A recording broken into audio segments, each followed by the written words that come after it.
Conta um Conto apresenta, da série Literatura Brasileira, de Machado de Assis, Entre Santos.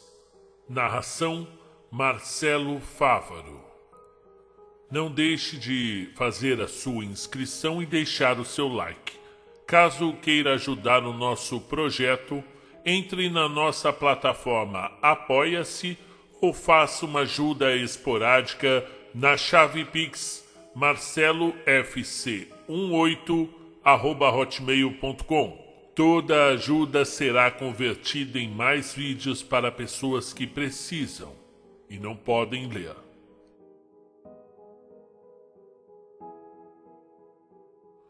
Quando eu era capelão de São Francisco de Paula, contava um velho padre, aconteceu-me uma aventura extraordinária. Morava ao pé da igreja e recolhi-me tarde uma noite. Nunca me recolhi tarde que não fosse ver primeiro se as portas do templo estavam bem fechadas. Achei-as bem fechadas, mas lobriguei luz por baixo delas. Corri assustado à procura da ronda. Não a achei. Tornei atrás e fiquei no adro sem saber que fizesse. A luz, sem ser muito intensa, era o demais para ladrões. Além disso, notei que era fixa e igual, não andava de um lado para o outro, como seria a de uma vela ou lanterna de pessoas que estivessem roubando.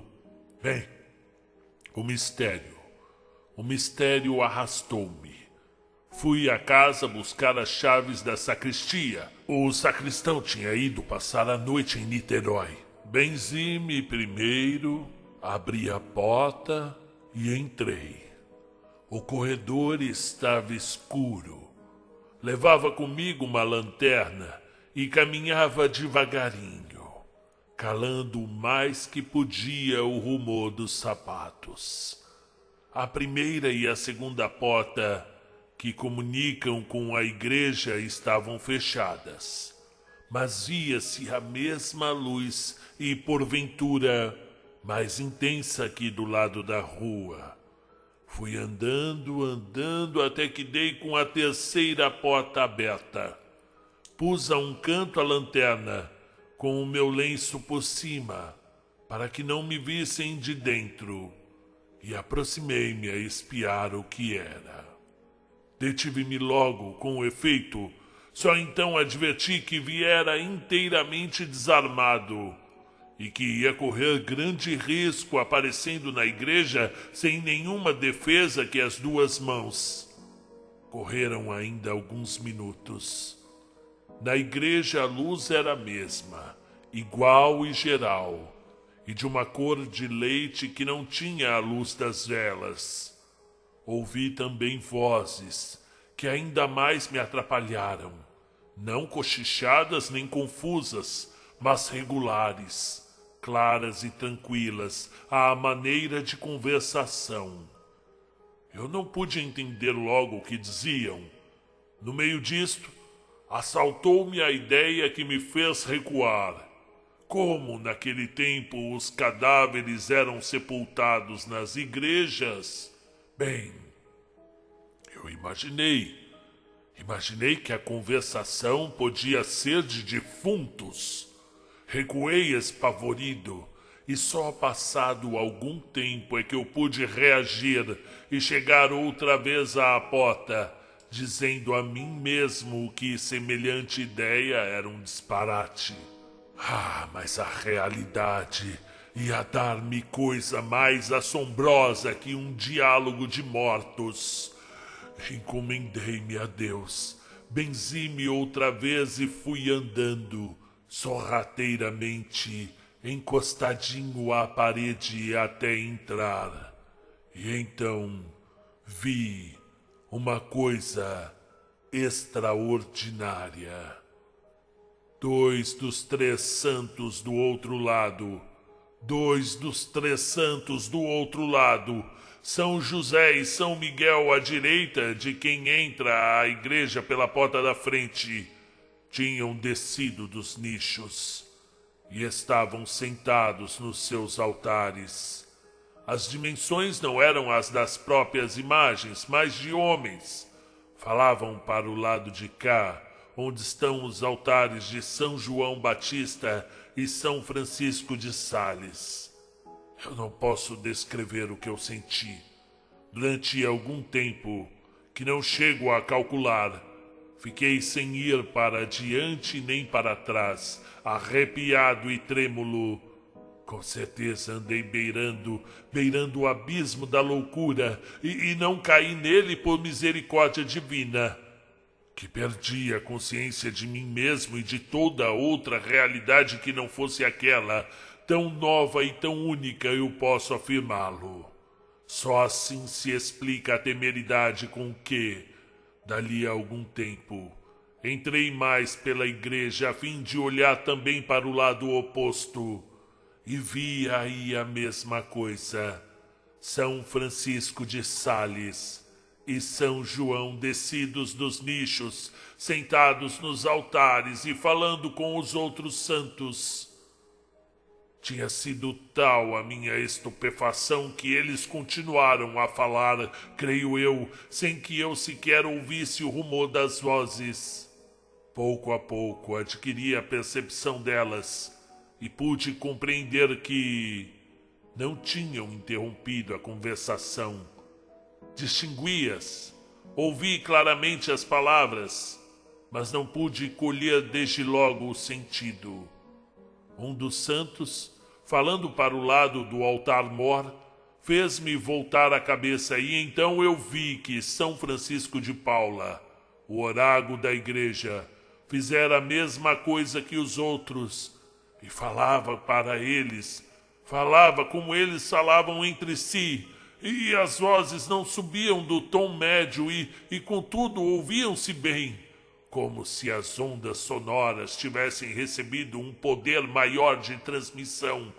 Mas, se tudo isso era espantoso, não menos o era a luz, que não vinha de parte alguma, porque os lustres e castiçais, eles estavam todos apagados. Era como um luar que ali penetrasse, sem que os olhos pudessem ver. Era ali a lua, comparação tanto mais exata quanto que, se fosse realmente luar, teria deixado alguns lugares escuros, como ali acontecia, e foi num desses recantos que eu me refugiei. E já então procedi automaticamente. E a vida que eu vivi durante todo esse tempo não se pareceu com a outra vida anterior e posterior. Basta considerar que, diante de tão estranho espetáculo, fiquei absolutamente sem medo. Perdi a reflexão, apenas sabia ouvir e contemplar. E eu compreendi, no fim de alguns instantes, que eles inventariavam e comentavam as orações e implorações daquele dia. Cada um notava alguma coisa, e todos eles, terríveis psicólogos, tinham penetrado a alma e a vida dos fiéis e desfibravam os sentimentos de cada um, como os anatomistas escalpelavam um cadáver. São João Batista e São Francisco de Paula, duros ascetas, mostravam-se às vezes enfadados e absolutos. Não era assim São Francisco de Sales. Esse ouvia ou contava as coisas com a mesma indulgência que presidira ao seu famoso livro da Introdução à Vida Devota. Era assim, segundo o temperamento de cada um, que eles iam narrando e comentando. Tinham já contado casos de fé sincera e castiça, outros de indiferença, dissimulação e versatilidade. Os dois ascetas estavam a mais e mais anojados, mas São Francisco de Sales recordava-lhes o texto da Escritura. Muitos são os chamados, e poucos os escolhidos, significando assim que Nem todos os que ali iam à igreja levavam o coração puro. São João abanava a cabeça. Francisco de Sales, digo-te que eu vou criando, sabe, um sentimento singular em santo. Eu começo a descrer dos homens. Ah, exageras tudo, João Batista.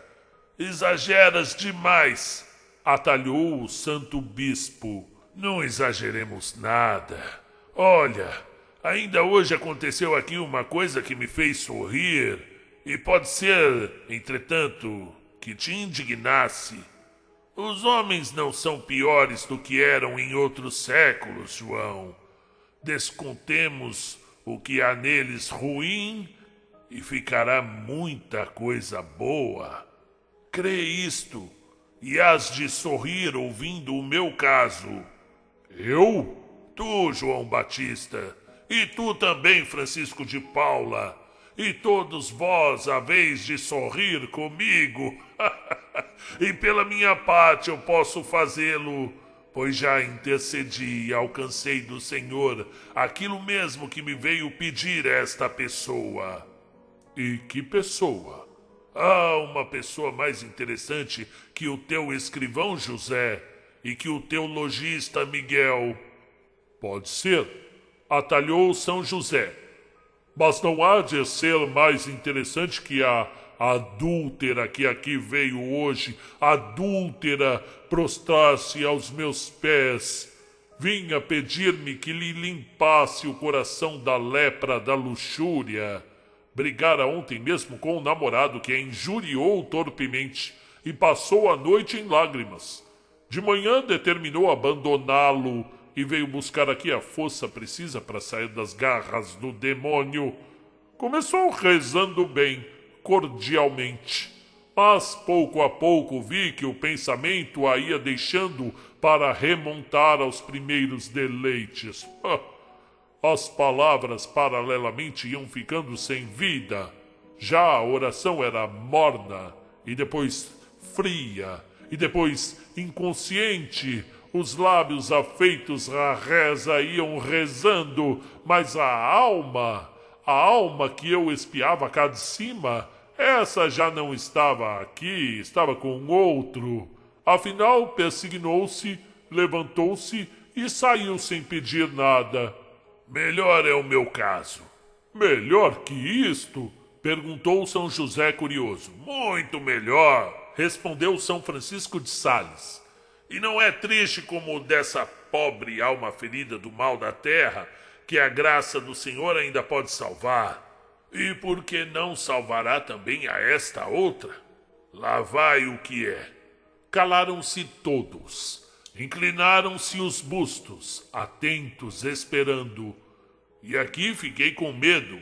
Lembrou-me que eles, que veem tudo o que se passa no interior da gente como se fôssemos de vidro, pensamentos recônditos, intenções torcidas, ódios secretos, bem podiam ter me lido já algum pecado ou germen de pecado, mas não tive tempo de refletir muito. São Francisco de Sales começou a falar. Tem 50 anos o meu homem, disse ele. A mulher está de cama, doente de uma erisipela na perna esquerda.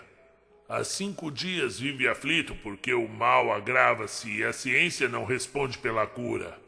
Vede, porém, até onde pode ir um preconceito público. Ninguém acredita na dor do Sales. Ele tem o meu nome. Ninguém acredita que ele ame outra coisa que não seja dinheiro. E logo que houve a notícia da sua aflição, desabou em todo o bairro um aguaceiro de mortes e de chotes. Nem faltou quem acreditasse que ele gemia antecipadamente pelos gastos da sepultura. Aí bem podia ser que sim, ponderou São João, mas não era. Que ele é usuário e avaro não o nego. Usuário como a vida e avaro como a morte. Ninguém extraiu nunca tão implacavelmente da algibeira dos outros o ouro, a prata, o papel e o cobre. Ninguém os amoou com mais zelo e prontidão. Moeda que lhe cai na mão dificilmente torna a sair, e tudo o que lhe sobra das casas mora dentro de um armário de ferro fechado a 7 chaves. Abre-o às vezes por horas mortas, contempla o dinheiro alguns minutos e fecha-o outra vez depressa. Mas nessas noites não dorme, ou dorme mal. Ele não tem filhos, a vida que leva é sórdida. Come para não morrer, pouco e ruim. A família compõe-se da mulher e de uma preta escrava, comprada com outra há muitos anos, e as escondidas por serem de contrabando. Dizem até que nem as pagou, porque o vendedor faleceu logo sem deixar nada escrito. A outra preta morreu há pouco tempo. E aqui vereis se este homem tem ou não o gênio da economia. Salles libertou o cadáver e o santo bispo calou-se para saborear o espanto dos outros. O cadáver? Sim, o cadáver. Fez enterrar a escrava como pessoa livre e miserável para não acudir às despesas da sepultura. Pouco embora era alguma coisa. E para ele não há pouco. Com pingos d'água é que se alagam as ruas. Nenhum desejo de representação, nenhum gosto nobiliário. Tudo isso custa dinheiro. E ele diz que o dinheiro não lhe cai do céu. Pouca sociedade, nenhuma recreação de família. Ouve e conta anedotas da vida alheia, que é regalo gratuito. Compreende-se a incredulidade pública? Ponderou São Miguel. Eu digo, não digo que não, porque o mundo não vai além da superfície das coisas. O mundo não vê que, além de caseira eminente educada por ele, a sua confidente de mais de 20 anos, a mulher deste Salles, é amada deveras pelo marido. Não te espantes, Miguel. Naquele muro aspérrimo brotou uma flor descorada e sem cheiro. Mas flor... A botânica sentimental tem dessas anomalias. Salles ama a esposa. Está abatido e desvairado com a ideia de a perder. Hoje de manhã, muito cedo, não tendo dormido mais do que 2 horas, entrou a cogitar no desastre próximo. Desesperando da terra, voltou-se para Deus. Pensou em nós, e especialmente em mim, que sou o santo do seu nome. Só um milagre podia salvá-la. Determinou vir aqui. Mora perto e veio correndo. Quando entrou, trazia o olhar brilhante e esperançado. Podia ser a luz da fé, mas era outra coisa muito particular que eu vou dizer. Aqui peço-vos que redobreis a atenção.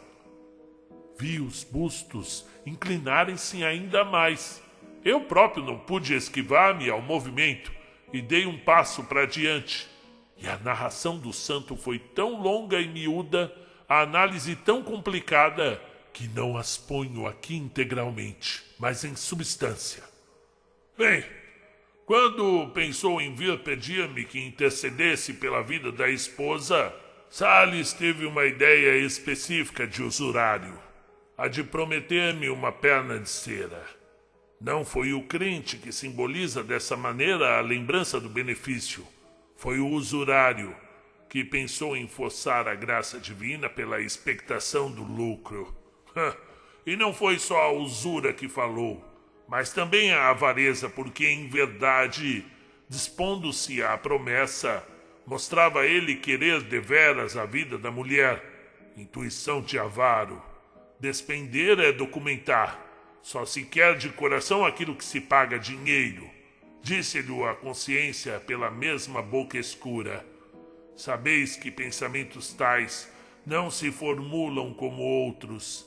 Nascem das entranhas do cadáver e ficam na penumbra da consciência. Mas eu li tudo nele logo que aqui entrou alvoroçado, com um olhar fúlgido de esperança. Li tudo e esperei que acabasse de benzer-se e rezar. Ao menos tem alguma religião, então, ponderou São José. Alguma tem, mas vaga e econômica. Não entrou nunca em irmandades e ordens terceiras, porque nelas se rouba o que pertence ao Senhor. É o que ele diz para conciliar a devoção com a algibeira.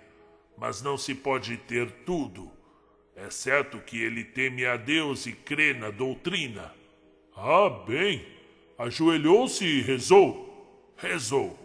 Enquanto rezava, via eu a pobre alma que padecia deveras, conquanto a esperança começasse a trocar-se em certeza intuitiva. Deus tinha de salvar a doente, por força, graças à minha intervenção, e eu ia interceder. É o que ele pensava, enquanto os lábios repetiam as palavras da oração. Acabando a oração, ficou Salles algum tempo olhando com as mãos postas. Afinal, falou a boca do homem. Falou para confessar a dor, para jurar que nenhuma outra mão além da do Senhor podia atalhar o golpe. A mulher ia morrer, e repetia a palavra sem sair dela. A mulher ia morrer. Não passava adiante. Prestes a formular o pedido e a promessa, não achava palavras idôneas, nem aproximativas, nem sequer dúbias. Não achava nada. Tão longo era o descostume de dar alguma coisa. Afinal, saiu o pedido. A mulher ia morrer. Ele rogava-me que a salvasse, que pedisse por ela ao Senhor. A promessa, porém, é que não acabava de sair. No momento em que a boca ia articular a primeira palavra, a garra da avareza mordia-lhe as entranhas e não a deixava sair. Que a salvasse, que intercedesse por ela. No ar, diante dos olhos, recortava-se-lhe a perna de cera, e logo a moeda que ela havia de custar. A perna desapareceu, mas ficou a moeda, redonda, luzidia, amarela, ouro puro, completamente ouro, melhor que o dos castiçais do meu altar, apenas dourados. Para onde quer que virasse os olhos, via a moeda, girando, girando, girando, e os olhos a apalpavam de longe e transmitiam-lhe a sensação fria do metal e até a do relevo do cunho. Era ela mesma, a velha amiga de longos anos, a companheira do dia e da noite. Era ela que ali estava no ar, girando às tontas. Era ela que descia do teto, ou subia do chão, ou rolava no altar, indo da epístola ao evangelho, ou tilintava nos pingentes do lustre. Agora a súplica dos olhos e a melancolia deles era mais intensa, eram intensas e puramente voluntárias. Vi-os alongarem-se para mim, cheios de contrição, de humilhação, de desamparo, e a boca ia dizendo algumas coisas soltas. Deus, Deus, os anjos do Senhor, as bentas chagas. Palavras lacrimosas e trêmulas como para pintar por elas a sinceridade da fé e a imensidade da dor. Só a promessa da perna é que não saía. Às vezes a alma, como pessoa que recolhe as soças, a fim de saltar um valo, fitava longamente a morte da mulher e rebolcava-se no desespero que ela lhe havia de trazer. Mas à beira do valo, quando ia a dar o salto, recuava. A moeda emergia dele e a promessa ficava no coração do homem. O tempo ia passando, a alucinação crescia porque a moeda, acelerando e multiplicando os saltos, multiplicava-se a si mesma e parecia uma infinidade delas. E o conflito era cada vez mais trágico. E de repente, o receio de que a mulher podia estar expirando gelou o sangue ao pobre homem, e ele quis precipitar-se. Podia estar expirando.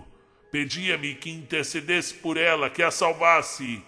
E aqui o demônio da avareza sugeria-lhe uma transação nova, uma troca de espécie, dizendo-lhe que o valor da oração era super fino e muito mais excelso que a das obras terrenas. E o Salles, curvo, contrito, com as mãos postas, o olhar submisso, desamparado, resignado, pedia-me que lhe salvasse a mulher, e prometia-me 300, não menos, 300 Padre Nossos e 300 Ave Marias. E repetia enfático, 300, 300, e foi subindo, chegou a 500, a 1000 Padre Nossos e 1000 Ave Marias.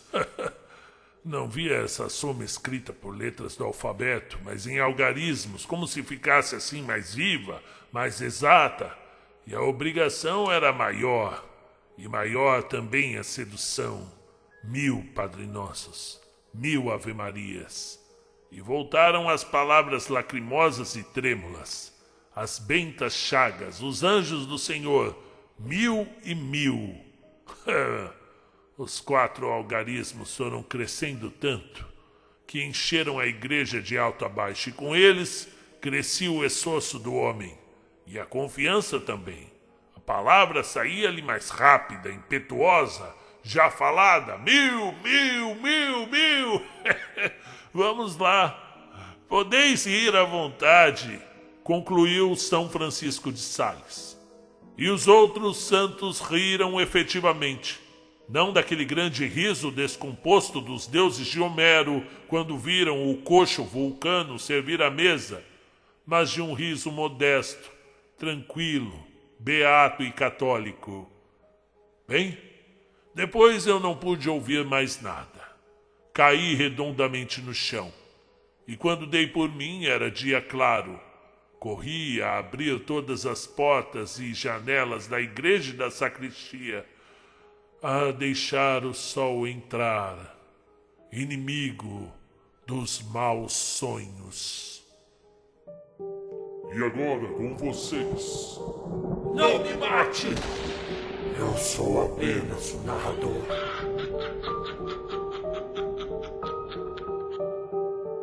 E no Não Me Mate, eu sou apenas o narrador de hoje.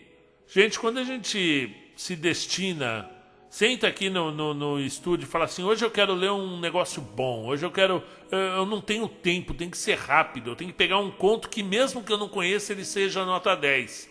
É só ir no Machadão, gente. O maior escritor que a gente já conheceu aqui. Então não tem conto ruim do Machado. Aliás, eu levaria minha vida inteira narrando todas as obras do Machado e espero chegar até os 70 anos com toda a obra narrada aqui. Eu estou terminando de narrar a Memórias Póstumas de Brás Cubas, que eu me divirto assim, gente, eu me divirto como se ele fosse um amigo sentado do meu lado me contando a história. Eu paro a narração, eu dou risada e volto a narrar. Gente, a avareza. Eu tenho uma conversa muito clara com a minha esposa que não tem coisa mais cara no mundo do que ser avaro, ser mão de vaca, ser pão duro. É a coisa mais cara que tem, porque você concorda comigo? É claro que uma coisa é você não ter ali, por exemplo, antigamente eu não tinha condição de, toda vez que eu fosse no mercado, comprar coisas que são supérfluas, né? Você compra a margarina, mas não dá para comprar aviação toda vez que você vai pro mercado, né, gente? Eu sou de classe baixa para média, né? Então eu tenho um carro antigo, meu carro já tem 15 anos, eu moro na periferia de São Paulo, né? Mas não é por isso que também eu não gasto com coisas que não estão ao meu alcance, mas também não deixo ninguém passar vontade aqui em casa, porque eu acho que a coisa mais difícil não é a falta de dinheiro, é você ter vontade de alguma coisa e não, por exemplo, às vezes você está com vontade de comer uma pizza ou um filho está com vontade de tomar um iogurte e não ter, né? E aí não ter um dia, tudo bem, pai, hoje eu queria tomar um iogurte, não tem, acabou, não, beleza. Semana que vem eu compro, ou amanhã eu passo no mercado e eu compro. Outra coisa é a pessoa... Gente, eu tenho um parente, não é nem meu parente, claro que eu não vou falar nomes, mas o cara, ele tem muito dinheiro, muito dinheiro. E ele vive Não sei se acontece com vocês também isso. E ele vive como um morador em situação de rua, vive mal, dorme mal. Se precisar pegar um ônibus, ele não pega o ônibus. Ele é capaz de andar 10 quilômetros para não pegar um ônibus. Ele usa roupas que ganha de brinde em alguma promoção, tudo. E eu tenho dinheiro assim para coisa de 10 milhões, se fosse colocar tudo. Né? Eu acho que não chega a 10 milhões, mas 5 com certeza chega. Né? Mas vocês podem até comentar, mas todo mundo que tem dinheiro assim vive desse jeito. É cara que ganha assim, absurdo, ganha em dólar, um absurdo e não tem coragem de comprar um papel higiênico de 2 folhas. Compra aquele rosa lá. E aí chegou um momento que, infelizmente, esse pobre homem rico teve que sair da nossa vida ali, né? Porque a gente ajudava. É uma coisa meio estranha, né? Você ajudar um cara que tá 1000 vezes melhor que você. Tipo, você ficar dando carona, levando o cara para o aeroporto, e o cara não tem coragem de botar 5 reais de combustível para te ajudar. Vai na casa de um parente, fica 2, 3 meses na casa do parente, não tem coragem de comprar uma mistura para ajudar. Isso é absurdo. E o caso aqui do sujeito, ele com a mulher vai perder o grande amor da vida dele. Ele estava ali pensando numa ação que precisaria dar uma moedinha de ouro dele ali, mas a moedinha ficou dançando na frente dele. Ficou, tô indo embora, a ponto dele realmente não conseguir entregar essa moeda e transformá-la em orações, né? Que eram de graça. E, puxa, isso é muito triste, né? Tem gente que ganha dinheiro. Cara, eu tenho tantas histórias sobre isso, e vocês têm também, né?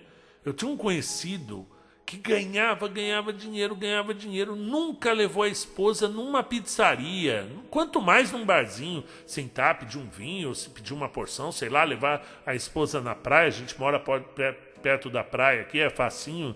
Não chegou a comprar uma máquina de lavar roupa. A esposa, 20 anos com ele, e ele não tinha que lavar a roupa no tanque porque o cara não comprava.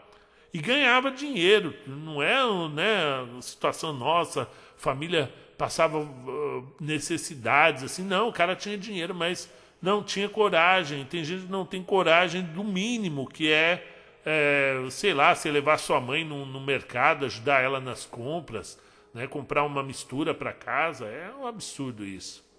E você tem algum amigo, parente, mão de vaca, que dá tchau com a mão fechada? Você é assim? Eu conheço gente assim, infelizmente. Conta aqui pra gente que eu quero saber, eu quero ler histórias, eu adoro ler histórias, não sei se vocês já repararam. Então, até amanhã com mais um conto sobre a vida, sobre a existência, sobre o ser humano que ganha dinheiro, que perde pessoas que ama, mas que não abre a mão de jeito nenhum. Até a próxima.